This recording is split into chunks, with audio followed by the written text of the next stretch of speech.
ఊరువాడ బతుకమ్మ సంబరాలు మొదలయ్యాయి. విద్యా సంస్థలకు రేపటి నుంచి దసరా సెలవులు ఉండటంతో ఇవాళే బతుకమ్మ వేడుకలు నిర్వహించారు. సూర్యాపేట జిల్లా కోదాడలోని ఎస్ఆర్ఎం విద్యా సంస్థల్లో బతుకమ్మ వేడుకలు ఘనంగా నిర్వహించారు. విద్యార్థులు సాంప్రదాయ దుస్తుల్లో సందడి చేశారు.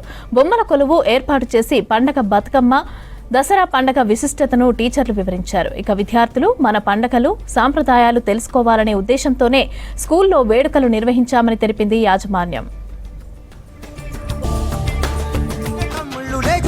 పూల కోసం బయలెల్లి ఉరికే శాపపరిచి వాకిళ్ళలోన చెల్లెళ్ళంతా బతుకమ్మ పేర్చే.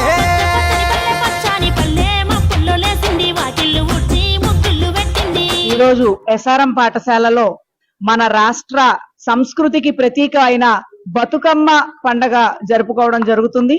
మనకందరికీ తెలుసు, అమావాస్య తర్వాత మొదటి 9 రోజులు కూడా మనము బతుకమ్మని జరుపుకుంటాము.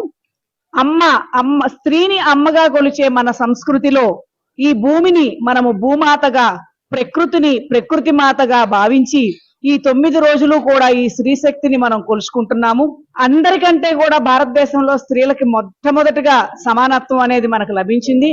అలాగే మన ప్రతి పండగలా కూడా ఈ ప్రకృతిని పరిరక్షించుకునే విధంగా 9 రోజులు కూడా ఆయుర్వేదం వైద్యానికి ఉపయోగించే మొక్కలన్నిటినీ తీసుకొచ్చి పిల్లలు వీటన్నిటినీ కూడా ఇక్కడ కూర్చి 9 రోజుల్లో వారిలో ఉన్న చెడును, మనలోని చెడులన్నీ కూడా ఈ 9 రోజులు చంపేసి మరలా వారి లక్ష్యాల వైపుగా తిరిగి ప్రయాణించటానికి గాను అప్పుడప్పుడు